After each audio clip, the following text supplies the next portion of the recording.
I've gone to religious school my whole life. Like LaSalle is like, I was starting my 14th year of Catholic education here. I think even when I was a kid in elementary school, there was only male church leadership.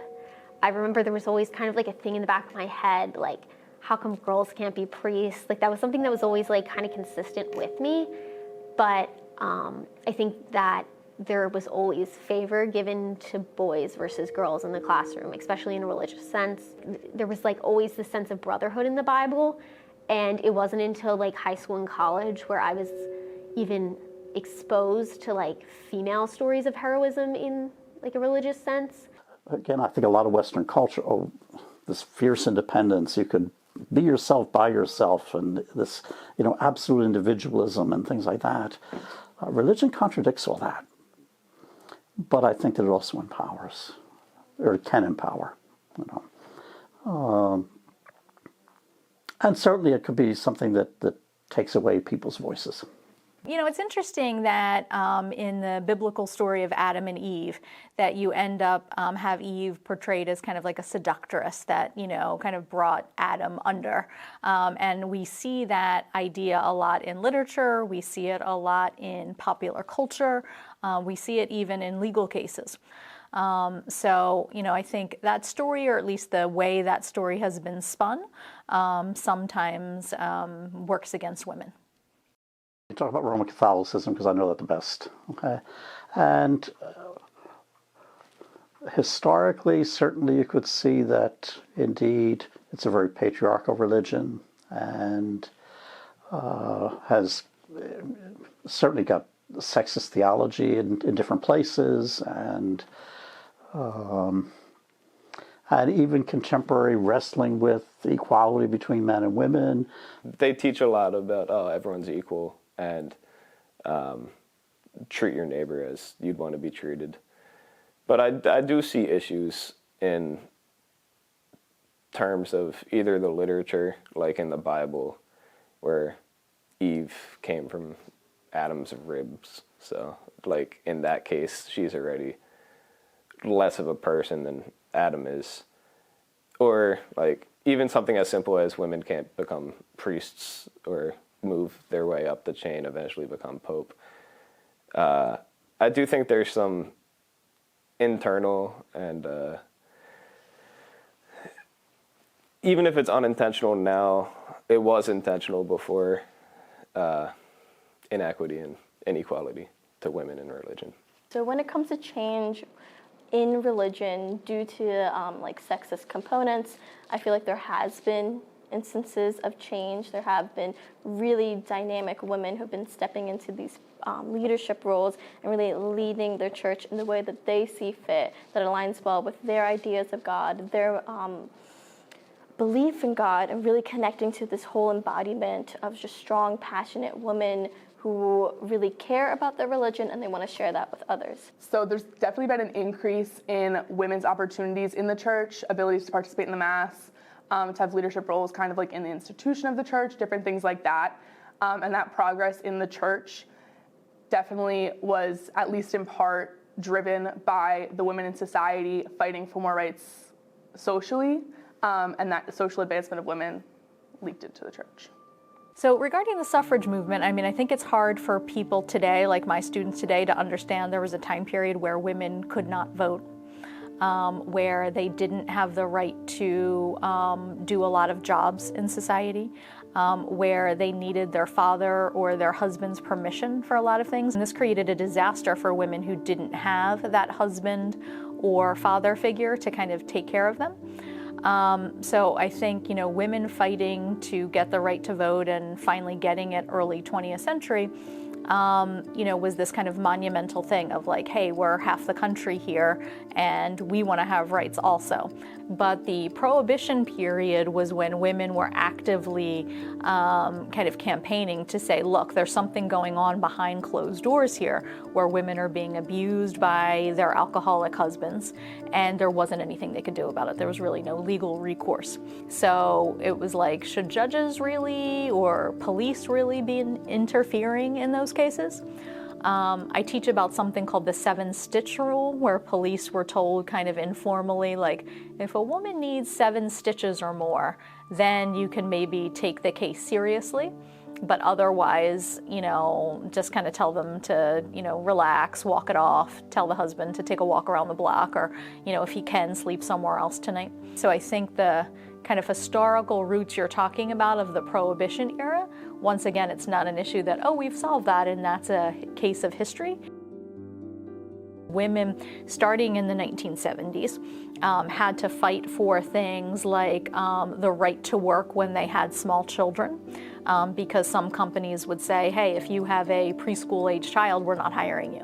One of the issues we've seen in the news recently, but that has its kind of precedent in the 1970s, is an issue like sexual harassment. The sort of 4 sisters, or whatever you call 4 mothers of the issue, fought in the 1970s and the 1980s to have the concept of sexual harassment named as an issue, because there was no term of what to even call it.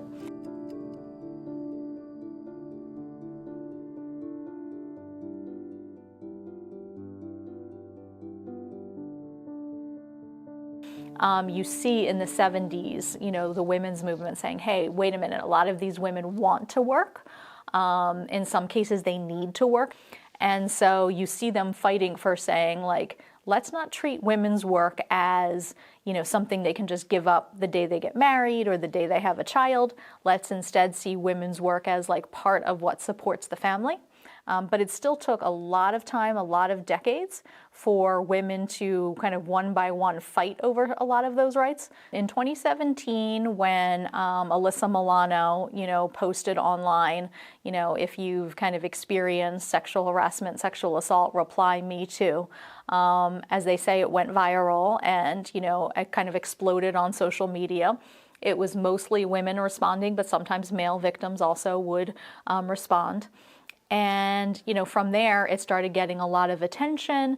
And like you said, there's these high-profile cases like Harvey Weinstein, who was a media mogul, had done a lot of successful films that had won Oscars and things like that. So he was kind of well-known, even beyond Hollywood.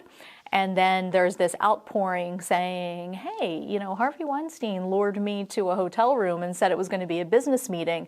And then, basically was doing quid pro quo sexual harassment of like, if you want this contract, if you want to get this job, here's what you need to do to get it. And the power of Me Too was, rather than it being one woman against this, really powerful man, it literally was Me Too, where actress after actress said, that happened to me in New York, that happened to me in California. But from there, we saw these other high-profile men, Matt Lauer from The Today Show and NBC, Charlie Rose from Channel 12, which might not be someone that people would have, he's an older man that people would have thought. There were senators, Senator Al Franken, celebrity chefs. So it became like media moguls, other kinds of celebrities, people that worked in, media in terms of being anchors and co-anchors. And so suddenly all these high-profile people are accused, and a lot of them had to step down from their job. But there definitely was also a backlash to that movement of people saying it's a witch hunt and, claiming women are lying. So there's not universal support for women in these cases. So with Donald Trump, running for office and winning the White House, you saw people, including lots of women, marching, being concerned about what that was going to mean for women's rights. Seeing him, one of the issues was the public comments that were released where he said, hey, when you're famous, you just go grab them by the you-know-what, and you can do whatever you want to them. And interestingly, the person he said it to lost his job, but he ended up winning the White House anyway. Because of that, because of many accusations against him in general, or feeling that he had made a lot of misogynistic comments against reporters or people that he didn't like, women were really concerned about how that was going to affect their rights. Obviously, one of the controversial issues, and including at a Catholic school, was Roe v. Wade. and that Trump was able to put 3 different people on the court that had more conservative views, and then we did see the overturning of Roe v. Wade from there. So that's still playing out in terms of how states are going to handle that, what that's going to mean for women. The story that I know about LaSalle's history is that LaSalle was founded in 1863 as a university in Philadelphia that allowed Catholics. So way back then, LaSalle used to be, if not 100% Catholic, almost 100% Catholic. And then, time went on, society was changing. The demographics started shifting to be less Catholic. And then in 1970, LaSalle opened up to have female students. Well, the Lasallian mission is in and of itself a mission to reach out with an educational outreach, at whatever level, with a preference for people who are on the margins. And so I think LaSalle is really trying to offer a serious college education to all kinds of students, many of whom are on the economic margins of society. We have a lot of students who have need. So I think LaSalle fulfills that general thrust of Lasallian mission. When you talk about the Lasallian mission, we talk about it in terms of all kinds of other values that are connected, and they derive from the characteristic of Lasallian schools that we try to make it a community. And from that community comes the need for equity and inclusion and shared leadership as much as is appropriate in any given situation.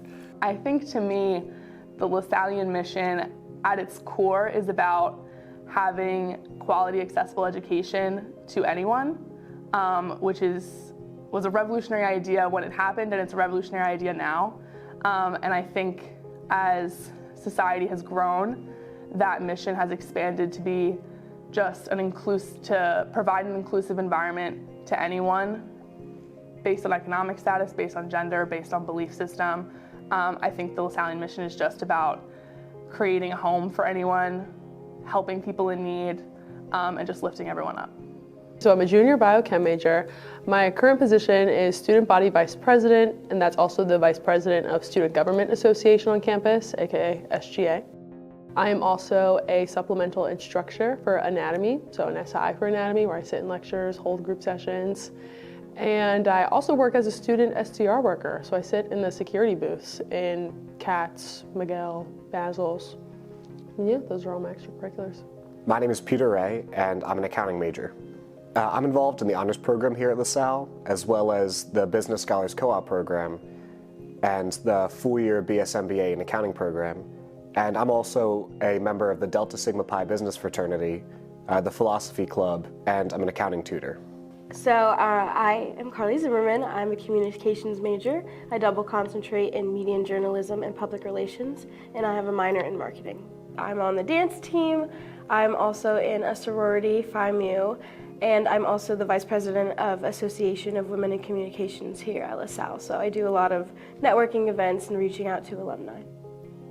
We started as a co-ed institution in 1970, in this fall of 1970.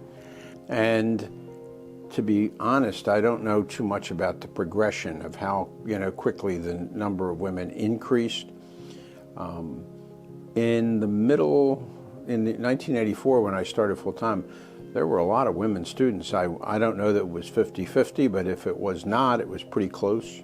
And now, over the period of time of the last 10 to 15 years, the kind of proportions have shifted considerably. Women are probably about 60% to 40% for men, whereas, as I had said, it was almost equal at one point in the 80s, half and half. Like in the early 1970s, when schools were going co-ed, all the Catholic colleges went co-ed pretty much within the same period of time. The motivations, I don't think it was consciously related to religiosity. Vatican II had just happened, and there was a lot of change in the Catholic world.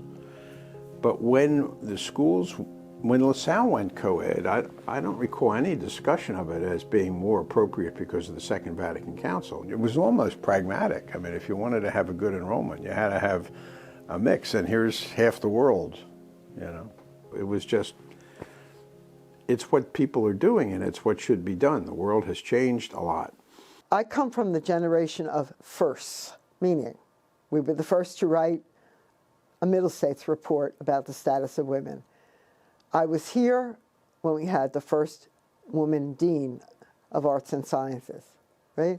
I was here when we had the first woman who was head of the continuing studies and evening division program, dean, right? I was here when we had the first top-level women administrators, and of course, as you know, the first woman president, and now the first woman provost. I don't think it's easy to be the first. I think people make mistakes when they're the first. And I think that colors one's view of what success is for women at LaSalle. I've been at LaSalle for 33 years now. When I first came to LaSalle, the economics department consisted of 8 men and me. Well, actually, it was all men before I got here. So then it was 8 men and me. When I first started working here, student evaluations, I got a lot of comments on how I looked or what I was wearing. Now, maybe it's because I'm older now. They're like, we don't, you know.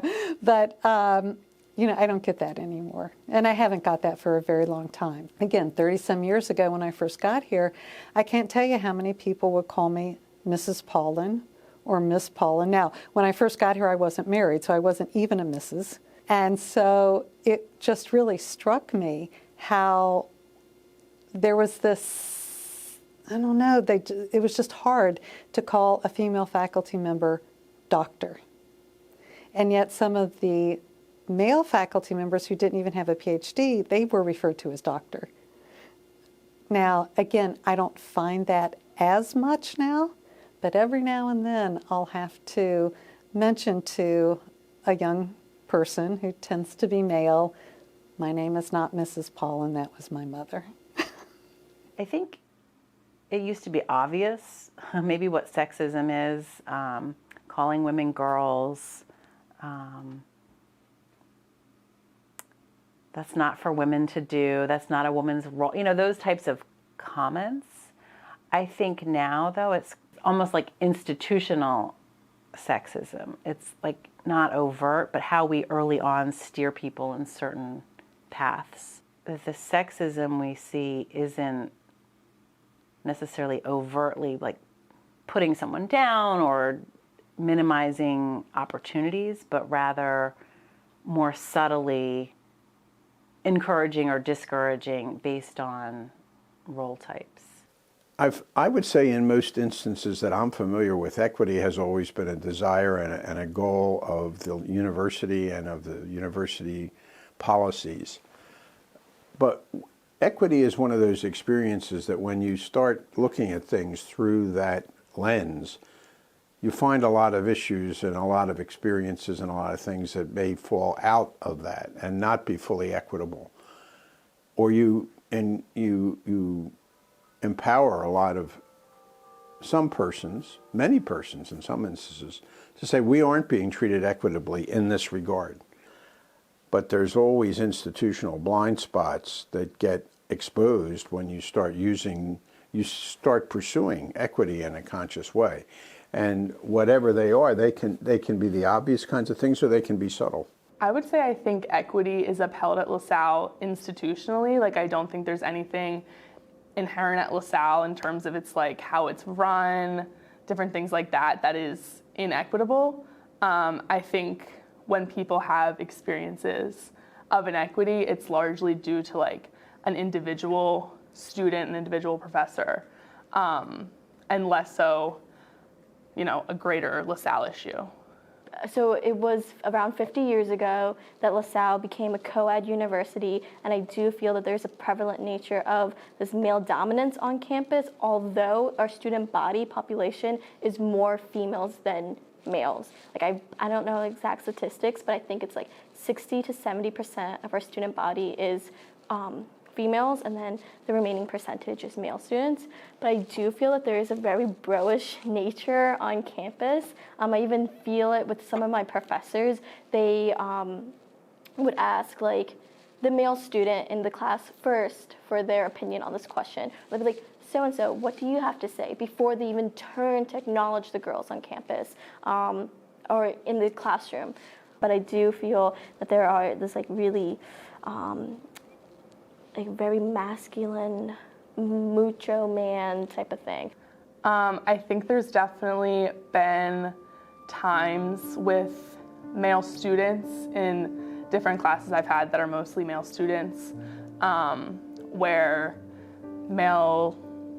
they just think that their opinion is more important, their contribution is more important than their female student counterparts, or even if it's a female professor, they think they have something more insightful, more important to contribute, where, you know, they think they have like more of a right to speak than the women in the room.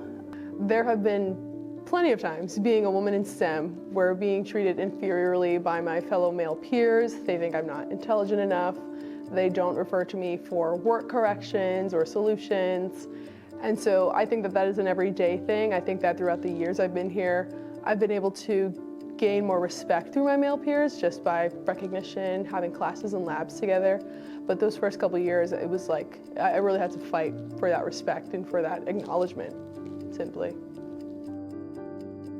I feel like the culture of the business school, there's definitely more like just jokes about, you know, like it's just hard being one of the only females in classes. There's like always gonna be jokes, or like you're gonna feel a little bit like you're a part of a boys club, kind of.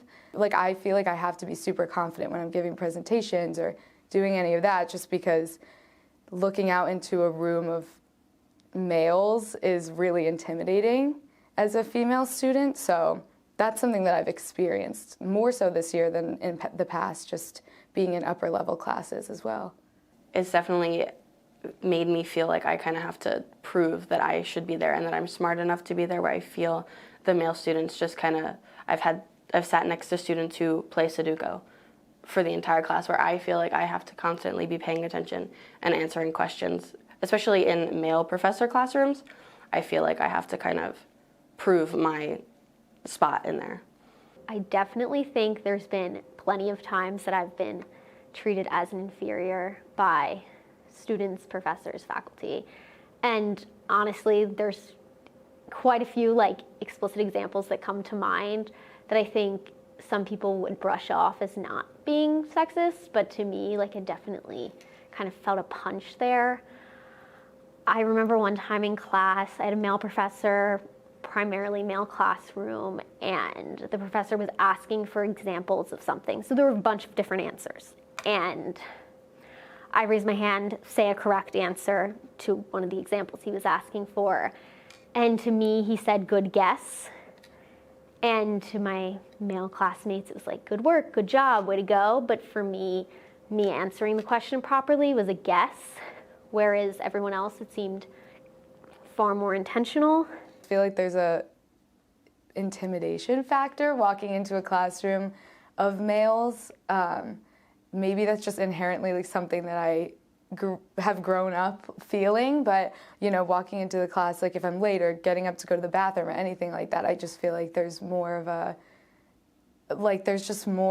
of an intimidation, like, I guess. And so it's just like learning how to like hold your own. I feel like I have to have more confidence and be more direct with how I speak, because I have to mirror how I experience men typically speaking to me, and they're definitely more direct, which is something, it's just an adjustment, and I kind of have to practice what I'm going to say so that it can come out in a way that will be understood and maybe respected a little bit more. One time I had a professor, we were speaking about my path down to medical school, and there was a sense of inferiority onto me because there was a reasoning that, Well, considering that you're a woman and you're a woman of color, the odds are already stacked against you, so your metrics are going to have to be extraordinarily competitive, and if they're not competitive to your peers, you might as well not even go to medical school. You might as well consider another route. And so this professor felt that through his analysis of my metrics at the time, that he was like, well, you might as well not even go to med school. And I really felt that that was a combination due to my race and my gender. I have had group projects, for example, where it was me and 3 other male students, and it's just going with what they want to do because they have the power in that situation, and the classroom is the same way, because I don't really want to stand out more than I already do. I definitely speak up much more in my other my humanity classes, or if I have communication classes. I will definitely be more engaged in the class, and I feel like I can talk with my professors more, whereas in the business school sometimes I feel like it's so professional, and I feel as though the males in the classroom do kind of get fast-tracked and get more attention sometimes, especially in like organizational behavior classes or management classes and things like that. There are definitely sometimes males that are not more say aggressive, but definitely determined to like be the top of the class, and you know that they want to be a CEO someday, and sometimes the words of other people in the class do not get heard as much.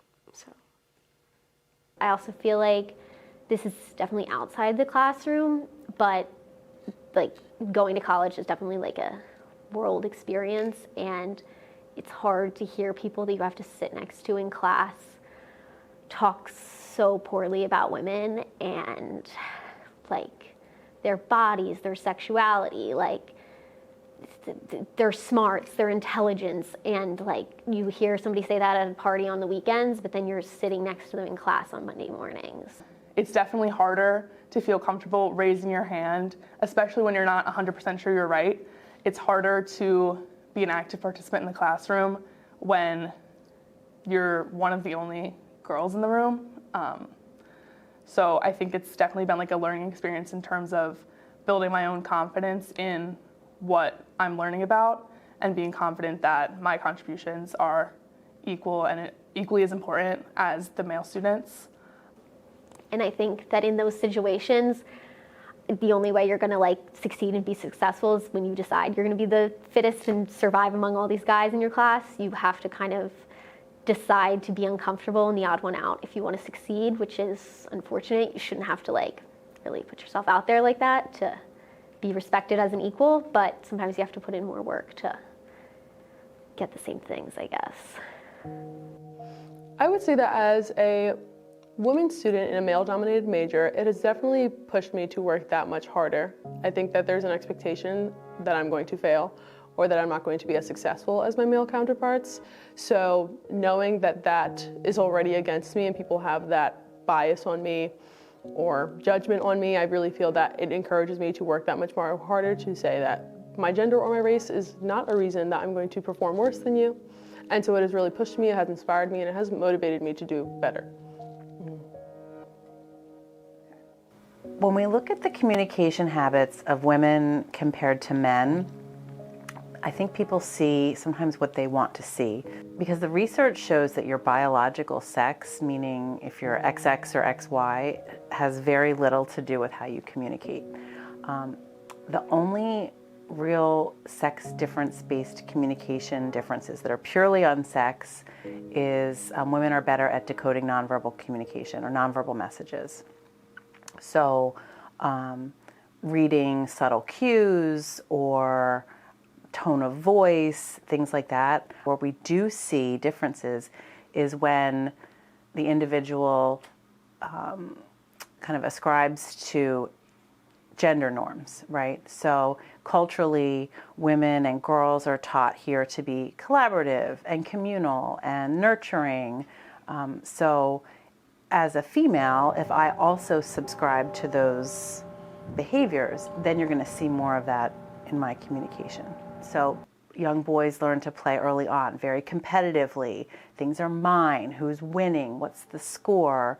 And so as we grow up, let's say, transition from childhood into like, teen years and adolescent and adulthood, depending on how much we stick with those gender roles will then influence our communication. So women who have a more feminine gender in their communication style do more feminine communication behaviors, whereas men who follow a more masculine communication style will have those more masculine traits. One thing I teach in terms of socialization is the research shows that at the lower grade levels, like elementary on up and middle school, that teachers tend to call on boys more than they do girls.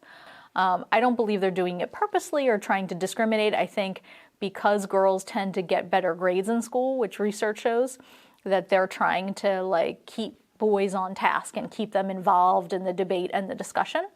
And so that they might purposely try to kind of weave them in for that reason. I've heard women students reflect on feeling that they were treated unfairly by a professor.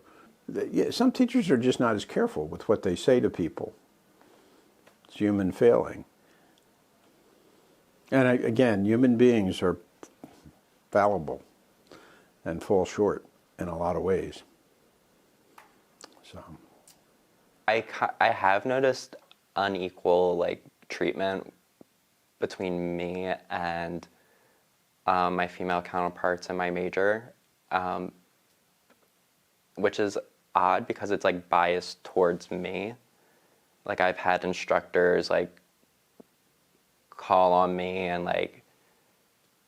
kind of praise me for the work that I've done because I'm one of 10 males in my major for my year, whereas there are girl classmates that I have who do more work than I do and are more involved than I am, but they don't get the same public praise per se. Whereas in the honors classes, maybe it's just the group of people I'm with or the professor, but when the professor asks a question, I feel there's a lot more challenges towards the female students when they offer an opinion. In that class, it seemed that it would take just slightly less for a guy to get an A rather than a girl. Because I remember speaking to one of my female classmates, and we had both completed this paper, and we proofread each other's work, and I knew that her paper was just as good as mine, if not better. She did an excellent job with it. And we both ended up receiving A's for it, but she received more criticisms on her paper. So we both got the same grade, but it seemed that it took a little bit more for her to be able to achieve the same grade. Just from knowing people and sororities and frats, I feel the sororities are held to a higher standard than the frats are, especially with philanthropy and that kind of stuff. The sororities are always doing stuff for the common good, whereas frats are just throwing parties. I think the difference comes with the culture of a group of guys versus a culture between a group of girls, or more feminine presenting or emotional people who are more in touch with their emotions. I mean, if you look at the terms of rules and guidelines between the two dynamic of sororities and fraternities, the parties, who's getting into what parties, how parties are being hosted is all by the male counterparts. So that already is kind of just an imbalance in terms of a big social aspect of a school. So in my sorority, I think internally, it's very supportive. Everyone supports each other. Specifically thinking about my experience as a member of a sorority outside of that sorority, it's a little bit different just because I feel there's a certain stigma around sorority girls and always partying, not necessarily focusing on grades and things like that.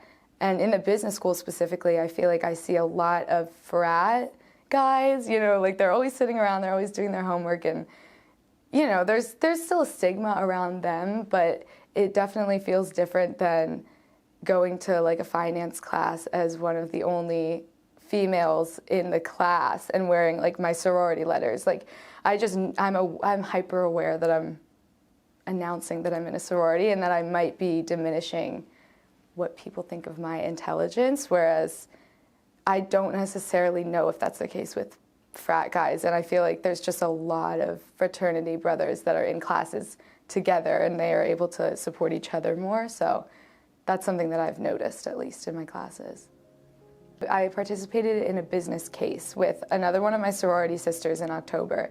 And I remember, like, if I told people that I was doing the case, that I got invited to, like, based on merit by my advisor, and they knew that I was in it with my other sorority sister, people would ask, like, is that a sorority thing? Or, like, things like that, which that was something that, for me, it just got on my nerves because my advisor recommended me based on my merit in the business school, just because I was doing it with another sister who also was super gifted at finance as well and really smart, but then people just automatically assume that it's because we're sorority sisters and it's through the sorority.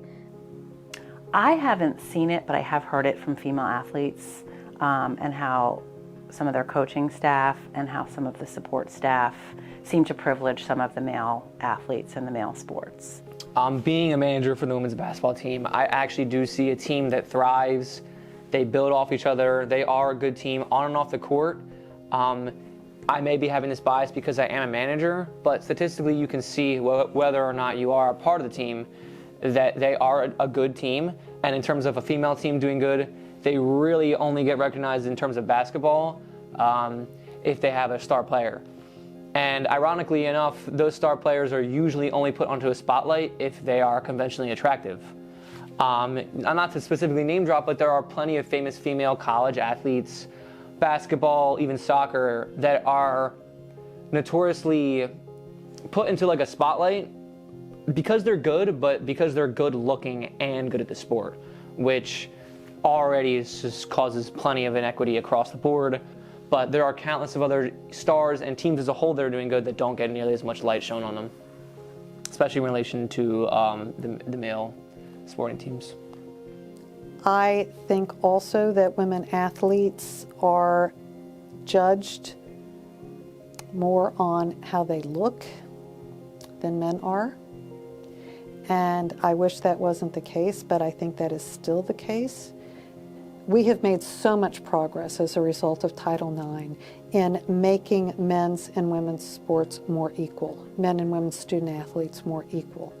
But are we there yet? Again, like everything else, no. I think on the general levels of fairness of treatment and the objective things that teachers do, grade papers, make assignments, be available to students, I think I'm equitable across the board. And I may not be. Unconsciously, do I do things different around men and women? I can't help but think I do. So I want to say that as far as I treat my female students and male students, I want to say I really treat them the same, and I really try hard to do that. Because I do recognize again that when I first started teaching 30-some years ago, I don't think I did. It's really surprising when somebody says, well, do you use, as an example, all your examples in class, are they all male names? It's like, oh, yeah, okay, let me change that. And then as I pointed out when we were discussing earlier, examples that I gave in class. So with the supply and demand for a particular product, I recognized that a lot of those products were products that men would buy, guys would buy more than women, and baseball bats, baseball gloves. And so I'm like, wow, I need to really change that and try to be more inclusive, something that everybody purchases, everybody gets a haircut, but also to bring in items that maybe only women purchase. All right, if I'm going to talk about baseball bats, I'm also going to talk about earrings. Okay, so try to make it more inclusive in that way. I always am aware of the number of women and men in my classes. And of course, that's changed tremendously over the years. It used to be far more men, and now it's far more women. I have noticed something about myself that I really dislike about myself in regard to this issue. And that is, for some reason, I remember the names of my male students before I remember the names of my female students. I don't know why that is. I don't like it. I try very hard to make it not the case. But I noticed that about myself. And I also noticed that some of my female students seem to say that that happens to them not just by female professors, but by male professors. When you know people's names, it is easier to call on them, right? And therefore, if you are embarrassed that you don't remember somebody's name, you are unlikely to call on them as often. So I worry about, do I encourage participation from my female students the way I sometimes do with my male students, not because I don't want to, but because it's my fault that I somehow do that. It really surprised me, and I'm going to be honest with you, a couple years ago when I was talking to some female students who were in the economics department, and they were here in my office and they were talking about their hesitancy to speak up in class, that they were afraid of being wrong. And I thought, oh my gosh, this was how I felt 40 years ago. Are young women still feeling this way? And so that was the impetus for trying to start kind of a support group for young women in economics, to bring us together, to support each other, to share things with each other. I felt kind of dissed by this professor saying this. He didn't give me credit for something that I did in a group, but he gave all the guys credit for it in the group. Being able to express that, yeah, I knew what the answer was, but I was so afraid of being wrong. And I won't give an answer to a question in class unless I know I'm 100% correct. And so the idea was to create a space where we could kind of support each other and get over that, So do I go out of my way to make women feel more comfortable? And I'm going to say yes. And I'm going to give you an example of what I did the other day. Is that I was in class and we were working some problems, and there was a young woman who volunteered. And I could tell she was a little bit uncomfortable. You can tell by somebody's face, a little bit uncomfortable and stuff. And so when I went home that night, I sent her an email just to tell her what a good job she did that day. Just a little one-line thing. You did good today, And she wrote me back and she said, oh, thank you so much. Would I have done that to a guy? I'll be honest with you, I don't. It depends on who the guy was, But I don't know that I would have. But, I was very conscious of how she was feeling, because she was in this group also who talked about, being afraid to be wrong and all of that. And so I wanted to reach out to her and say, hey, you did good. Maybe you didn't get it all. I didn't say you didn't get it, but you did good. So maybe I do. No, in terms of students needing help or extensions or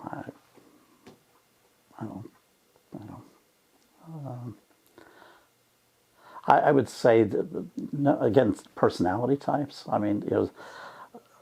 Somebody starts giving me a hard time, whether you're a guy or a gal, you're going to get a hard time back. I might be more direct with a guy, than I would with a woman. I might be a little less sharp in some of my language. Not using foul language with any of them, but that's and some of that just the again, kind of the way culture I've been brought up, the way you speak to women, the way you speak to guys, and because I don't think a guy, again, my gut would just say that I don't think the guy would be that offended, And again, I just listen to some of the ways the guys talk to guys, and that kind of roughhousing, if you will, that would be different if I talk to you that way. But I don't think I treat the males differently. I also want to be sensitive because I have 2 boys, and I think that, and a husband, so I'm surrounded by guys at home, but to be sensitive to the fact that I think there's been this real push to elevate women, and I don't want men to feel that that's also at their exclusion, that it can be both and. It doesn't have to be either or.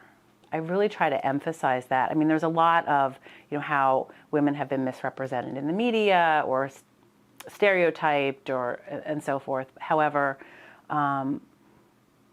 we want to try to show like a balanced perspective, because how men are treated in the media and like toxic masculinity and all that, like it's not just one way, right? It's not just a one-way street. So I really try to balance that. So what does it mean that men and women are still treated differently in society? It means that we aren't getting the most, that people aren't allowed to reach their potential. And that's antithetical, I think, to the Lasallian mission. I think that's antithetical to the Catholic mission. I mean, I was raised Catholic, and I was raised to believe that we are all born in the image and likeness of God. Not that men were and women weren't, but that we all were. And so what that means then is that we should all be treated equally. We should all have the ability to reach our potential. And when we are treated differently, then we do not have the ability to reach our potential. And so in the educational realm, if we aren't, all of us, allowed to reach our potential as teachers, then does that not filter through to the students as well? And then you get the cycle just kind of repeating, as opposed to being able to break out of that cycle. I think that everyone has a responsibility to combat those sorts of injustices that we see in our daily lives, because you can have a powerful effect on it. So I think that a very practical and reasonable way to combat that sort of gender inequality within the classroom is not to necessarily condemn it, because when you attack someone, they tend to not listen, they aren't willing to change, but to make it known when it happens so that others can be aware of how their actions and words are affecting other people. So if someone says something that could be offensive or hurtful towards a fellow female student, I wouldn't tell that person they're being mean or whatever, but I would say that was kind of a sexist statement, right? And sort of let them realize for themselves that the impact their words and actions are having. I feel like speaking up would be a big part of fixing any inequality or inequity in the classroom. If any inequity is seen in the classroom, every student has a responsibility to speak up. I definitely see a change in the collegiate setting for female students. I was thinking about how I'm one of the first women in my family who's going to get a college degree. And I'm certainly not going to be the last, but I think if you would have asked 50 years ago, no one in my direct lineage, no females were going to college. And I think it's definitely impressive that just in one generation, it's been a total radical change. I mean, I think that just the fact that more people are doing it in such a microcosm of my own family, I hope is representative of the entire world, and that more girls are getting in the classroom and staying in the classroom, which I think is really important and definitely has changed throughout the years. So I think the more that happens and we transition into this breaking down of gender norms and stereotypes, I think we'll have more females that are ready to speak up in class, and I think the more females that there are, there's power in numbers sometimes. So I think if we can get a majority in the classroom, I think what we're trying to say will be heard more and we'll get our message across faster. I think that we're really lucky to be women at this time, where there's really nothing a woman can't do. There's a female vice president of the United States, however many female Supreme Court justices we've had, the women are doing everything, and I think that translates to aspirations of women. I feel that there is definitely, the sky's the limit when it comes to women involvement in the collegiate setting, of women equity, of women power, of women leadership. Just the example that I gave earlier about how as student government, we have our vice president and the vice president, they're both women of color. I feel like college academics, college social life, the college atmosphere could not have been where it is today without the influence of women and the things that we have provided to the table, brought to the table, and have showcased our skills and our potential in this field, in all of our respected fields, in this collegiate setting. So yeah, for sure, I feel like the potential is endless and the sky really is the limit when it comes to this. It is very empowering that we are seeing more women in STEM, more women in male-dominated majors and areas. And I think that women are becoming more aware of the power that they hold and that they don't have to take a traditionally female-dominated field or an easier path simply because they're women. I think women are taking up the challenge to push ourselves into a male-dominated space. They're not afraid to hold back on their opinions, and honestly, I don't think women are being shut down as much as they were before. We're proud to speak our voice, we want to speak our voice and our reason, and I think that women are the future in all areas.